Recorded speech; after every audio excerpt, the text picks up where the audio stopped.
नमस्कार विद्यार्थियों, कैसे हैं आप सभी। उम्मीद है आप सब बहुत बढ़िया होंगे। तो वेलकम है आप सभी का क्लास 11th के इस न्यू सेशन में बच्चों। अब 2025-26 में एक नया सफर हमारा शुरू हो गया है बच्चों, क्लास 11th का। और काफी सारे बच्चे एक्साइटेड होंगे कि भाई कब से क्लास 11th की क्लासेस स्टार्ट होंगी। तो फाइनली अब आपकी क्लासेस बच्चों स्टार्ट हो चुकी हैं। आज हम बात करेंगे क्लास 11th मैथमेटिक्स के बारे में। फर्स्ट चैप्टर आज हम इसका कवर करने वाले हैं। सबसे पहले हम इसकी महत्वपूर्ण भूमिका के बारे में जानेंगे कि ये जो फर्स्ट चैप्टर है समुच्चय क्लास 11th का, इसकी क्या महत्व है, इसकी क्या महत्वपूर्णता है। तो मैं आपको सबसे पहले बताऊं, जो आपका फर्स्ट चैप्टर है ना बेटा समुच्चय, ये बहुत ही महत्वपूर्ण चैप्टर है। किस किस के लिए महत्वपूर्ण चैप्टर है? देखो भाई, अगर आप क्लास 12th अच्छे से कवर करना चाहते हैं, मैथ में अच्छा स्कोर लाना चाहते हैं, मेरे कहने का मतलब आउट ऑफ आउट नंबर अगर आप लाना चाहते हैं, तो आपको क्लास 11th को सीरियस होके पढ़ना पड़ेगा। लोकल क्लास नहीं समझना है कि भाई ऐसे ही निकल जाएगा ना। ठीक है। अब ये समुच्चय वाला सेट जो है ना बेटा, आगे के आप जो 2-3 चैप्टर है 11th क्लास में, जैसे कि संबंध, वो भी इसी से रिलेटेड है। आगे और भी जाएंगे, वो भी इसी से रिलेटेड है। दूसरी महत्वपूर्ण बात, क्लास 12th में जब आप आएंगे तो क्लास 12th का फर्स्ट और सेकंड चैप्टर जब आप पढ़ेंगे, तो अगर आपने समुच्चय अच्छे से नहीं पढ़ा है तो क्लास 12th का फर्स्ट चैप्टर आप बिल्कुल भी नहीं समझ पाएंगे। इसलिए मैं आपसे कहूंगा कि भाई समुच्चय जो चैप्टर है वो पूरा का पूरा 11th और 12th का बेस है, जड़ है ये। इसको हमें बहुत डिटेल में समझना है। हालांकि है बहुत आसान है, इजी है। 10 मिनट लगेंगे, आप पूरी प्रश्नावली सॉल्व कर लोगे और 1 घंटे में पूरा चैप्टर फिनिश। इतना इजी है, लेकिन समझना बहुत जरूरी है। ठीक है, चलिए शुरुआत करते हैं हम सबसे पहले समुच्चय की, कि भाई समुच्चय क्या होता है और इसके बारे में हमें कौन कौन सी चीजें पढ़नी है। तो फर्स्ट चैप्टर हमारा है समुच्चय। समुच्चय का परिचय हम पहले देखेंगे, फिर कुछ उदाहरण आपको करवाएंगे, प्रश्नावली 1.1 भी फिनिश करवाएंगे। सबसे पहले बात करते हैं बेटा कि हमें इस चैप्टर में कौन कौन से टॉपिक कवर करने हैं। देखिए, सबसे पहले हमें देखना है समुच्चय। सबसे महत्वपूर्ण बात है समुच्चय का निरूपण। ये आपको बहुत ध्यान से समझना है कि यही बेस है, यही जड़ है समुच्चय का निरूपण। ठीक है। समुच्चय के अवयव हम देखेंगे। अगर ये 3 चीजें आपने कवर कर ली, प्रश्नावली 1.1 आपकी फिनिश। इससे आगे कुछ नहीं जाना 1.1 में। बाकी समुच्चय के प्रकार, पूरक समुच्चय, घात समुच्चय और बैन आरेख, ये प्रश्नावली 1.2, 1.3 और 1.4 के लिए जरूरी है। तो आज हम इसका बेसिक इंट्रोडक्शन करेंगे, भाई समुच्चय क्या है, समुच्चय का निरूपण कैसे करते हैं और समुच्चय के अवयव क्या होते हैं। बात करते हैं भाई समुच्चय क्या है। तो देखिए बेटा, समुच्चय क्या होता है। समुच्चय सुपरिभाषित समूह या संग्रह को समुच्चय कहते हैं। समुच्चय का मतलब होता है समूह, कुछ चीजों का समूह। जैसे मैं अभी यहाँ पे कुछ वस्तुएं उठा लेता हूँ। मेरे पास एक चश्मा है, स्केल है, ये पेन है और ये एक लाइट पेन है। तो ये 4 चीजों का क्या हो गया, समूह हो गया, है ना।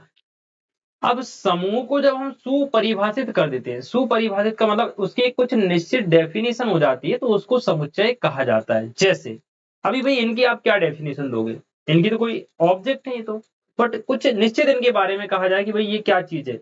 अलग अलग वेराइटी है सबकी। तो हम जैसे बात करें कि भाई प्राकृत संख्याओं का समुच्चय या प्राकृत संख्याओं का समूह।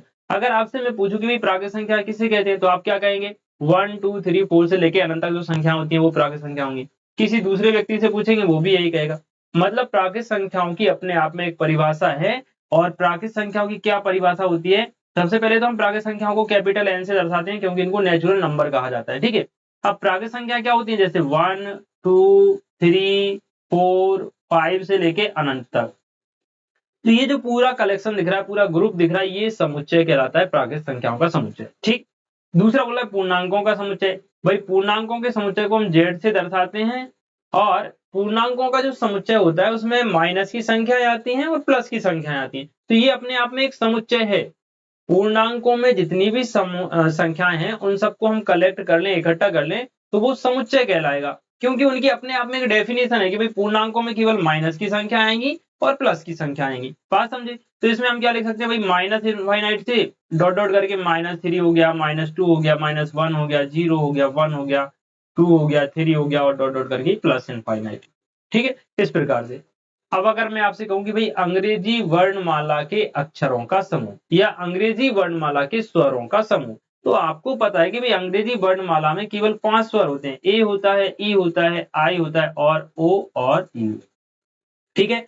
ये जो मैं यहाँ लिख रहा हूँ ना, ये इसको करली ब्रैकेट पढ़ते हैं बेटा। इसको समुच्चय के जो भी अवयव लिखते हैं हम, जो भी समुच्चय में वस्तुएं आती हैं, वो सब इन कोष्टक के अंदर कोमा लगा के लिखी जाती है। इस बात को आप लिख लेना। इस कोष्टक को हम करली ब्रैकेट, हिंदी में कहें तो मजला कोष्टक कहते हैं। जितनी भी समुच्चय की संख्याएं हैं, वस्तुएं हैं, वो सब इस कोष्टक के अंदर कोमा लगा के लिखी जाती हैं। उनका क्रम महत्वपूर्ण नहीं होता। जैसे हमने 1 2 3 लिखा, हम इसको ऐसे भी लिख सकते हैं, 5 पहले लिख लो, 3 लिख लो, 2 लिख लो, फिर 1 लिख लो, 4 लिख लो, फिर 8 लिख लो, 9। तो क्रम महत्वपूर्ण नहीं है, बट महत्वपूर्ण चीज इसमें ये होती है कि कोई भी संख्या दोबारा नहीं लिखी जानी चाहिए। अभी आगे और डिटेल में हम चल रहे हैं, अभी हल्का फुल्का आपको समझना है, ठीक है। आप जैसे 4th नंबर का पॉइंट जो आप देख रहे हैं, जानवरों का समूह, तो ये केवल समूह है, लेकिन ये समुच्चय नहीं है। क्योंकि भाई जानवरों का समूह, जानवर तो कई प्रकार के होते हैं। अब उसकी कोई निश्चित डेफिनेशन तो दी नहीं गई कि भाई जैसे कि अपना स्कूल अशोकनगर में है, तो अशोकनगर की गौशाला में जानवरों का समूह, तो हम ये बता सकते हैं भाई कि अशोकनगर की गौशाला में इतने जानवर है, तो उसके बारे में एक निश्चित डेफिनेशन हो सकती है। बट जानवरों का समूह, ये समूह तो है, ग्रुप तो है, लेकिन ये सेट नहीं है, समुच्चय नहीं है। बात समझ गए। दुनिया के सबसे सुंदर व्यक्तियों का समूह, भाई दुनिया में सबसे सुंदर कौन है, कोई निश्चित नहीं है। मेरे लिए मेरे माँ बाप सुंदर हैं, आपके लिए आपके माँ बाप सुंदर हैं, आपके लिए आपकी फैमिली सुंदर है। तो हर किसी के लिए सुंदरता की डेफिनेशन अलग अलग है, इसकी कोई निश्चित डेफिनेशन नहीं है। तो ये जो समूह है, ये समुच्चय नहीं है, ये केवल समूह रहेगा। ये भी समुच्चय नहीं है, ये समूह भी है, समुच्चय भी है, ये भी समुच्चय है, ये भी समुच्चय है। तो फाइनली हम समझ गए हल्का फुल्का कि समुच्चय क्या होता है। समुच्चय कुछ नहीं होता, समुच्चय वस्तुओं का समूह होता है। अब देखो समुच्चय का निरूपण हम पढ़ने वाले हैं बच्चों। समुच्चय का निरूपण, ये सबसे महत्वपूर्ण चीज है बेटा। समुच्चय के निरूपण से मेरा मतलब है समुच्चय को लिखते कैसे हैं, दर्शाते कैसे हैं। तो समुच्चय को आप जब भी लिखेंगे, जैसे मैंने आपसे कहा अंग्रेजी वर्णमाला के स्वरों का समूह, मैंने लिखा अंग्रेजी वर्णमाला के स्वरों का समूह, तो ये जो समूह है, ये समुच्चय कहलाएगा। बट भाई हम इसको कैसे लिखेंगे मैथमेटिक फॉर्म में। तो देखो, जब भी आप समुच्चय को लिखोगे, उसे अंग्रेजी के किसी कैपिटल लेटर से दर्शाना है। जैसे कि हमने दर्शा दिया कि भाई ए, एक समुच्चय ए है जो कि अंग्रेजी वर्णमाला के अक्षरों का या स्वरों का समूह है। तो मैंने आपको बताया कि भाई करली ब्रैकेट के अंदर इसके अवयव लिखे जाते हैं, तो हमने करली ब्रैकेट बना लिया। स्वर कौन कौन से होते हैं, ए होता है, और मैंने आपको क्या बताया था कि कॉमा लगा के लिखे जाते हैं, तो A comma E comma O comma I comma U, ये हो गए 5 स्वर। इनके अलावा कुछ लिखना नहीं। अब इसको आप क्या कर सकते हैं, इसको आप ऐसे भी लिख लो, ई को पहले लिख दो, ए को बाद में लिख लो, एल को सॉरी आई को पहले लिख दो, यू को पहले लिख दो, ओ को बाद। मतलब क्रम इनका इधर उधर हो सकता है, और जो है उससे कोई फर्क नहीं पड़ता। बात समझ में आ गई। अब जैसे मैं एक शब्द लिख दूं स्कूल, मैंने एक शब्द लिखा भाई स्कूल, और आपसे कहा जाए कि स्कूल शब्द में जो अक्षर हैं उनका समुच्चय कैसे बनेगा, स्कूल शब्द के अक्षर से बनने वाले समुच्चय को निरूपित कीजिए। तो आप कैसे करेंगे, मान लिया कि भाई एक समुच्चय ए है जिसमें स्कूल के सभी अक्षर आना है। तो देखो भाई स्कूल में क्या है, एस है, सी है, एच है, ओ है और एल है। मैंने क्या कहा था अभी आपसे कि समुच्चय के अवयव जब आप लिखेंगे तो कोई भी अवयव रिपीट नहीं होगा। अवयव का क्या मतलब होता है, अवयव मतलब जो लिखे गए हैं, अवयव मतलब जो अक्षर या वस्तुएं या जो संख्या हम लिख रहे हैं उनको अवयव पढ़ते हैं। जैसे एक घर है भाई, घर के जो व्यक्ति हैं वो क्या कहलाते हैं, सदस्य कहलाते हैं। इसी प्रकार से समुच्चय के अंदर जो संख्याएं, वस्तुएं, अक्षर लिखे जाते हैं वो उसके अवयव कहलाते हैं। ठीक है। तो स्कूल को हम कैसे लिखेंगे, एस आ जाएगा, इसमें सी आ जाएगा, एच आ जाएगा, ओ को केवल एक बार लिखना है, 2 बार रिपीट नहीं करना है, और यहाँ पे क्या आ जाएगा, एल। क्लियर। तो ये स्कूल का समुच्चय हो गया बच्चों। मुझे उम्मीद है यहाँ तक की सारी चीजें आपको क्लियरिटी से समझ में आ गई होंगी। ठीक है भाई। आप सुनो, बात करते हैं हम कुछ इंपॉर्टेंट चिन्हों की, प्रतीक चिन्हों की। तो देखो, जैसे भाई एक चिन्ह होता है, कौन कौन से चिन्ह हमें ध्यान रखना है। इस प्रकार से 2 बिंदी अगर आपको दिख गई, तो इसको हम हिंदी में पढ़ते हैं इस प्रकार, इस प्रकार। इंग्लिश में इसको बोला जाता है such that, SUCH, such that. ठीक है। एक ये जो साइन आप देख रहे हैं, इस साइन को हम पढ़ते हैं संबंध रखता है। हिंदी में क्या पढ़ेंगे, संबंध रखता है। इंग्लिश में इसको पढ़ते हैं बिलोंग्स टू, क्या पढ़ते हैं बच्चों, बिलोंग्स टू। अभी इनका यूज बताऊंगा कि कहाँ पे कैसे इनका यूज करना है, ठीक है, बिलोंग टू। इसके बाद फॉर ऑल, इसको हम पढ़ते हैं फॉर ऑल या सभी कह सकते हैं हिंदी में, और इंग्लिश में हम बोलेंगे इसको फॉर ऑल, सभी के लिए। क्लियर।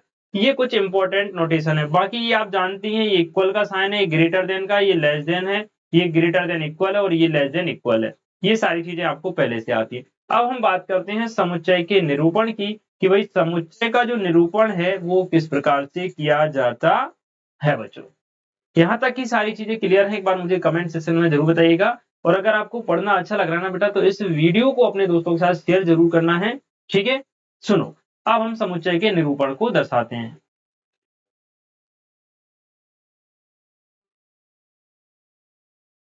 समुच्चय का निरूपण।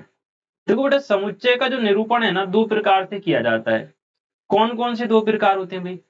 एक तो होता है सारणीबद्ध रूप और एक होता है समुच्चय निर्माण रूप।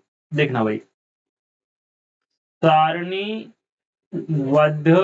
रूप, और इसको हम बोलते हैं समुच्चय निर्माण रूप। समुच्चय निर्माण रूप। इंग्लिश में देखो, समुच्चय को इंग्लिश में बोला जाता है सेट, एसईटी सेट। तो सारणीबद्ध रूप को हम बोलते हैं रोस्टर फॉर्म। इंग्लिश में क्या बोलते हैं? रोस्टर फॉर्म या फिर टेबुलर फॉर्म। समुच्चय निर्माण रूप को हम बोलते हैं set builder form. Set builder form, ठीक है भाई। ये तो हमने डेफिनेशन समझी। अब हमें ये समझना कि भाई कैसे लिखें। जैसे सपोज मैंने भाई एक कुछ संख्याएं आपको दे दी कि 2 लिखा है ना, 4 लिखा, 6 लिखा, 8 लिखा, 10 लिखा, 12 लिखा। ये 6 संख्याएं आपके सामने लिखी हुई हैं। अब इनको आप समुच्चय रूप में आपको लिखना है। समुच्चय की सारणीबद्ध रूप में भी लिखना है और समुच्चय निर्माण रूप में भी लिखना है। तो मैंने आपको क्या बताया कि भाई देखो, सारणीबद्ध में जब आप रूप में लिखेंगे तो इसको कोष्टक के अंदर लिखेंगे। कोष्टक के अंदर जो भी संख्या आएंगी वो इस प्रकार से लिखी जाएंगी मंझले कोष्टक के अंदर। समुच्चय निर्माण रूप में लिखेंगे तब भी आप क्या करेंगे, कोष्टक के अंदर ही लिखेंगे। सारणीबद्ध रूप में एक एक को हम कॉमा लगा के लिख देते हैं। समुच्चय निर्माण रूप में हम कोई भी संकेत मान लेते हैं, जैसे कि x मान लेंगे, फिर लगाएंगे सच दैट, फिर उनकी जो डेफिनेशन है वो यहाँ पर सांकेतिक रूप में लिख देंगे। जैसे कि ये आपके पास है, इसको हम सारणीबद्ध रूप में लिखेंगे, a बराबर कोष्टक बना लेंगे। देखो, सारणीबद्ध रूप में यही लिखा जाएगा 2 4 6 8 10 एंड 12। ये हो गया हमारा कौन सा रूप? सारणीबद्ध रूप। अब इसको हमें सेट बिल्डर फॉर्म में या समुच्चय निर्माण रूप में कैसे लिखना है, देखना बेटा। हम लिखेंगे a बराबर, कोष्टक तो हमको लगा नहीं है, ठीक है, कोष्टक लगा नहीं है। अब हम लिखेंगे x, x such that. x का मतलब होता है ये जो संख्या लिखी गई है वो। अब x क्या दर्शा रहा है? यहाँ पर अगर आप देखें तो जो x की जगह जो लिखा है ना, 2 लिखा है, 4 लिखा है, 6 8 10 12, इनमें क्या रिलेशन है? देखो भाई, ये 2 2 दूनी 4, 2 3 6, 2 3 4, 2 चौके 8, 2 पंजे 10 और 2 6 12, यानी 2 का टेबल लिखा है हमारे पास। यानी ये जो संख्या है ना, ये 2 गुणा 1 लिखी है, ये 2 गुणा 2 लिखी है, ये 2 गुणा 3 लिखी है, इसको हम 2 गुणा 4 लिखेंगे, 2 गुणा 5 लिखेंगे और 2 गुणा 6 ऐसे लिख सकते हैं। इसके कहने का मतलब हम इसको ऐसे लिखेंगे भाई, x सच दैट, x इस प्रकार है कि भाई x बराबर 2n, जहां n का मान क्या क्या है? n is greater than 1। देखना बेटा, n जो है क्या हो सकता है? देखो, n का सबसे छोटा मान कितना है? 1, और सबसे बड़ा मान कितना है? 6। यानी n 1 से बड़ा है, 1 के बराबर है, और 6 के बराबर है और 6 से छोटा है। ये लिखा गया। अब इसको एक बार डिटेल में समझो। कहने का मतलब ये हुआ कि भाई x इस प्रकार है कि x की जगह हम 2n लिख रहे हैं, ठीक है। x की जगह हम क्या लिख सकते हैं? 2n, जहां पे n का मान आपको क्या क्या रखना है? n का मान आपको रखना है 1 और 6 के बीच की सारी संख्याएं। 1 भी रखना है, 6 भी रखना है। जैसे आप इसमें x की जगह क्या रखोगे? 2n, फिर n की जगह क्या रखोगे? 1, तो 2 आ जाएगा। फिर n की जगह और क्या रख सकते हो? 2, तो 4 आ जाएगा। 3 रखोगे तो 6 आ जाएगा, 8 5 ऐसे करके। आई होप मेरी बात आप समझ गए होंगे। आगे मैं इसको उदाहरण आपको करवा रहा हूँ, जिससे आपको और भी ज्यादा क्लियरिटी हो जाएगी। हाँ, एक छोटी सी चीज और मैं आपको बताना चाहता हूँ यहाँ पे, कि जैसे मैंने लिखा भाई अंग्रेजी के अवयव, अंग्रेजी के स्वर लिखे A E I O U, ये 5 स्वर हो गए। तो ये जो मैंने चिन्ह आपको बताया था बिलोंग्स टू, इसका मतलब होता है कि भाई जैसे ए है, ए किसका अवयव है, ये सेट ए का अवयव है, समुच्चय ए का अवयव है, तो हम लिखेंगे ए बिलोंग्स टू कैपिटल ए, मतलब स्मॉल ए कैपिटल ए का एक अवयव है। बात समझ गए। इसी प्रकार से हम लिख सकते हैं u belongs to capital A, मतलब ये इसका एक अवयव है, इसका एक सदस्य है। अगर मैं आपसे कहूं कि भाई b belongs to capital A, तो देखो भाई बी कहीं दिख रहा है क्या आपको ए के समुच्चय में, कहीं नहीं है, तो आप क्या लिखेंगे, नॉट बिलोंग टू, इसको क्रॉस कर देंगे। क्रॉस करने का मतलब होता है कि ये इसमें नहीं है, ये इसमें उपस्थित नहीं है। ये सारी चीजें क्लियर हो गई हो तो एक बार मुझे यस लिख के बताइएगा कमेंट सेक्शन में। अब बात करते हैं हम कुछ उदाहरण की। देखना बेटा, अभी हमारे पास क्या है, समीकरण दिया हुआ है एक एक्स वर्ग प्लस का एक्स माइनस का 2 बराबर में 0 का समुच्चय रोस्टर रूप में लिखिए। इस समीकरण का हमें समुच्चय बनाना है और कौन से रूप में लिखना है, रोस्टर रूप में। रोस्टर रूप का मतलब होता है सारणीबद्ध रूप में। तो पहले हम क्या करेंगे, इसका हल निकालेंगे। हल निकालने के लिए देखो बेटा, एक्स वर्ग, एक्स को हम लिख सकते हैं 2x माइनस का x, माइनस 2 ऐसे ही रहेगा बराबर में 0। क्या कर रहे हैं, हमने इसके गुणनखंड निकालने हैं। x कॉमन ले लेंगे बेटा, तो क्या आ जाएगा x प्लस 2, यहाँ से माइनस का 1 कॉमन लेंगे तो x प्लस 2 आ जाएगा, बराबर में क्या रखेंगे 0। तो देखो x प्लस 2 आ गया, यहाँ से x माइनस 1 आ गया बराबर में 0। तो x बराबर आ गया -2 और x बराबर कितना आ गया -1। यानी इस समीकरण के दो मान हमारे पास आ गए, एक तो आ गया x बराबर -2 एंड एक आ गया हमारे पास x बराबर -1। ठीक है, सॉरी ये प्लस का 1 हो जाएगा, -1 नहीं होगा, प्लस का 1। अब हमें इसको रोस्टर रूप में लिखना है, सारणीबद्ध रूप में लिखना है। तो हम कोई भी समुच्चय नाम ले लेंगे, a बराबर कोष्टक लगाएंगे, क्या क्या है हमारे पास, -2 लिखना है और 1 लिखना है, तो -2, 1, ये आंसर हो गया। बात समझ में आ गई कैसे करना है, क्या करना है। आई होप कोई दिक्कत अब आपको यहाँ पे नहीं होगी। अगला क्वेश्चन देख लेते हैं भाई, समुच्चय। अब देखो ये जो समुच्चय लिखा हुआ है ये रोस्टर रूप में नहीं है, ये सेट बिल्डर फॉर्म है, यानी ये समुच्चय निर्माण रूप में लिखा हुआ है। हमें इसको रोस्टर रूप में लिखना है, यानी सारणीबद्ध रूप में लिखना है। देखना बेटा, लिखा क्या है अपने पास, ये ए के बराबर में मान लो, ए बराबर देखो x such that x, x इस प्रकार है कि भाई एक्स एक धन पूर्णांक है। एक्स क्या है, एक धन पूर्णांक है। अब धन पूर्णांक सभी जानते हैं, 1 2 3 4 5 6, ये x के मान हो सकते हैं। अब x के मान ऐसे तो अनंत तक हो सकते हैं, तो उसके लिए उसने कंडीशन दे दी कि भाई क्या, कि और x का जो वर्ग आप करें तो वो 40 से छोटा आना चाहिए। ऐसे x के मान पूरे के पूरे इसमें लिख दो बस। आप कैसे लिखोगे, देखो भाई a लिखो, x की जगह आप क्या क्या रख सकते हो, धन पूर्णांक, वही 1 रख सकते हो। 1 का वर्ग करोगे 1 आएगा, मतलब 40 से छोटा आ रहा है। 2 रखोगे, 2 का वर्ग कितना होता है 4 रख सकते हैं, क्योंकि 4 40 से छोटा है। 3 रख सकते हैं, क्योंकि 3 का वर्ग करेंगे कितना आएगा 9, 9 40 से छोटा है, इसको फॉलो कर रहा है। 4 भी रख सकते हो, क्योंकि 4 का वर्ग होता है 16, 40 से छोटा है। 5 भी रख सकते हो, 6 भी रख सकते हो, लेकिन 7 नहीं रख सकते भाई। क्यों, क्योंकि अगर हम 7 का वर्ग करेंगे बच्चों तो 49 आ जाएगा, जबकि हमसे बोला है कि भाई x का वर्ग करने पे जो भी मान आए वो 40 से कैसा रहे, छोटा रहे। वहां तक हमें रखना है। तो ये हमारा केवल 6 तक सही हो रहा है, 7 इसमें नहीं आएगा। आई होप ये सारी बातें आपके समझ में आ गई होंगी, एक बार कमेंट करके मुझे जरूर बताइएगा। नेक्स्ट क्वेश्चन देख लेते हैं बच्चों, उदाहरण नंबर 3, ए बराबर को समुच्चय, ए बराबर 1 4 9 6 16 25 को समुच्चय निर्माण रूप में लिखिए। अभी ये जो क्वेश्चन है ये रोस्टर फॉर्म में हमें दिया गया है, मतलब सारणीबद्ध रूप में। हमें इसको बदलना है समुच्चय निर्माण रूप में। कैसे बदलेंगे देखना बेटा, हम लिखेंगे ए बराबर, पहले तो इसको ऐसे लिखेंगे 1 4 9 16 25। अब यहाँ पे हमें ये देखना पड़ेगा कि इन संख्याओं में क्या संबंध है आपस में, बस वो रिलेशन ढूंढना है, बहुत सिंपल सा है। देखो भाई, अगर आप 1 का वर्ग करोगे 1 आएगा, 2 का वर्ग करोगे 4 आएगा, 3 का वर्ग करोगे 9 आएगा, 4 का वर्ग करोगे 16 और 5 का वर्ग करोगे तो कितना आ जाएगा 25। यानी 1 से लेके 5 तक की संख्याओं के वर्ग दिए गए हैं। तो हम क्या लिख सकते हैं, हम इसको लिखेंगे सेट बिल्डर फॉर्म में कि भाई x such that x belongs to n square. x क्या है, n का वर्ग है, और अब n का वर्ग तो आप n की जगह 10 भी रख सकते हो, 10 का वर्ग 100 हो जाएगा, लेकिन 100 तो यहाँ नहीं है। कहाँ तक संख्या है? 5 तक। तो हम क्या लिखेंगे कि भाई n का मान आप क्या क्या रख सकते हो? 5 या 5 से छोटा रख सकते हो, और जहां पे जो n है वो कैपिटल N को बिलोंग्स करेगा। इसका मतलब भी समझो। मेरे कहने का मतलब है कि भाई x इस प्रकार है कि x belongs to x square, या सीधा लिखो x बराबर n स्क्वायर। मतलब x की जगह हम n का स्क्वायर करेंगे। n का क्या क्या मान रख सकते हो? n का मान आप 5 से छोटा रख सकते हो, और n का मतलब यहाँ पे क्या है? n का मतलब है natural number, capital N। Capital का मतलब होता है प्राकृतिक संख्याएं।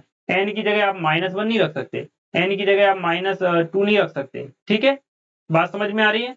ये चीजें हमको रखनी है। n की जगह आप 0 नहीं रख सकते। तो n प्राकृतिक संख्याओं को ही बिलोंग करना चाहिए। -2 -3 तो एक बार रख भी सकते हैं, बट 0 नहीं रख पाएंगे। तो हमें ये पूर्णांकों को फॉलो नहीं करेगा। किसको फॉलो करेगा? केवल प्राकृतिक संख्याओं को। बात समझ में आ गई? Very good. अगला प्रश्न, अगला प्रश्न आपसे क्या पूछ रहा है?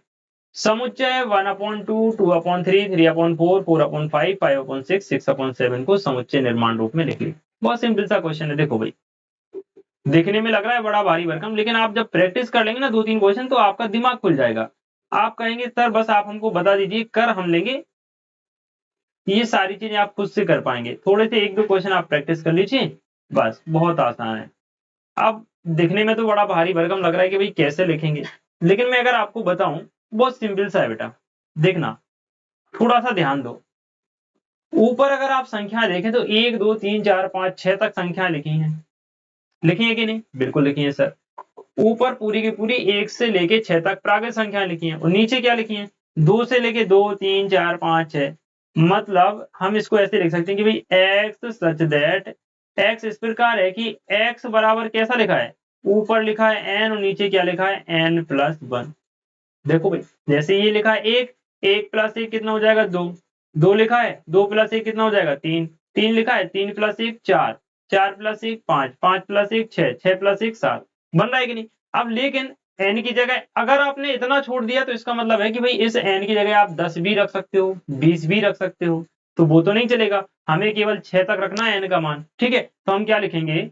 और या तो और लिखेंगे, या जहां जहां n बड़ा है, छोटा है, बराबर है किससे? 6 से, एंड कैपिटल स्मॉल n जो है वो कैपिटल N को बिलोंग्स करता है। इसका मतलब जो n है वो किससे संबंध रख रहा है? नेचुरल नंबर से, प्राकृतिक संख्याओं से। प्राकृतिक संख्याओं के अलावा हम n की जगह और कुछ नहीं रख सकते हैं। जैसे कि आप n की जगह -1 नहीं ले सकते हैं। बात समझ में आ गई? ओके, बहुत सिंपल सा क्वेश्चन है। अगला प्रश्न आपके सामने है। देखो भाई, इसके लिए मैं थोड़ा सा कलर दूसरा ले लेता हूं, देखना बेटा।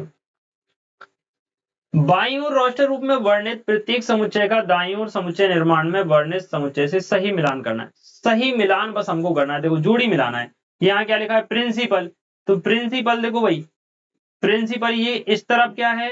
रोस्टर रूप है, सारणीबद्ध रूप है। इस तरफ जो दिए गए हैं वो समुच्चय निर्माण रूप है। तो हमें ये देखना है कि भाई इसका समुच्चय निर्माण रूप कौन सा है, इसका कौन सा, इसका कौन सा, इसका कौन सा है। ठीक, देखो भाई, प्रिंसिपल का ये हो जाएगा डी वाला। क्यों?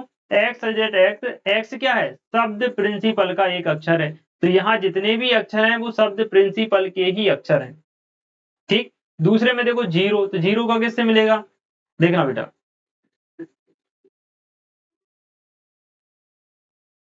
x एक पूर्णांक है, और जहां x+1 करेंगे तो 1 आएगा। यानी x की जगह आप 0 रख दो, प्लस में कर दो 1, तो कितना आएगा? 1 आएगा कि नहीं आएगा? बिल्कुल आएगा। ठीक है, तो यानी इसकी जोड़ी किससे मिल जाएगी? दूसरे नंबर से।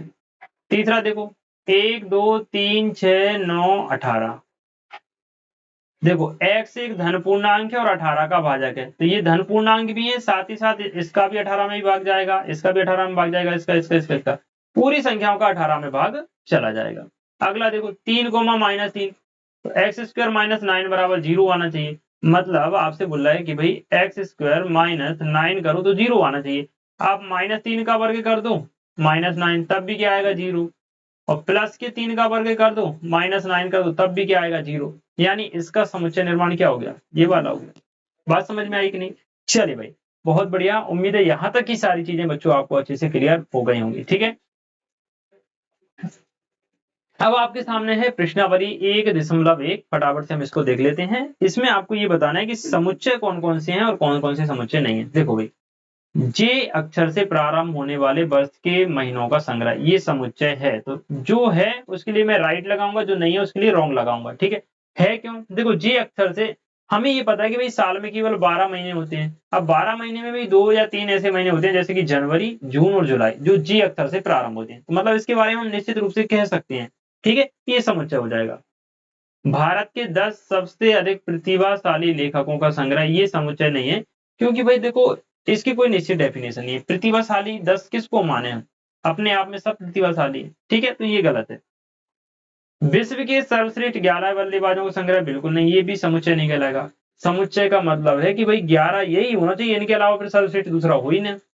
तो भाई हमारे अशोकनगर में जो क्रिकेट प्लेयर हैं वो भी बेस्ट है अपने आप में, जो इंडिया क्रिकेट टीम के प्लेयर हैं वो भी अपने आप में बेस्ट हैं, जो अदर कंट्री के हैं उनके लिए उनके प्लेयर बेस्ट हैं। तो सर्वश्रेष्ठ हम किसी को नहीं कह सकते यहाँ पर। ठीक है, आपकी कक्षा के सभी बालकों का संग्रह ये समुच्चय है।